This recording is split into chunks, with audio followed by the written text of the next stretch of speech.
بسم الله الرحمن الرحيم الحمد لله الذي أنزل على عبده الكتاب ولم يجعل له عوجا قيما لينذر بأسا شديدا من لدنه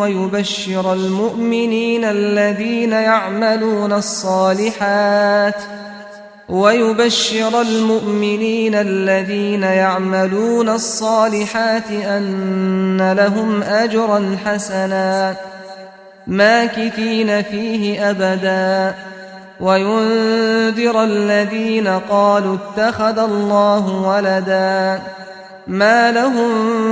به من علم ولا لآبائهم كبرت كلمة تخرج من أفواههم إن يقولون إلا كذبا فلعلك باخع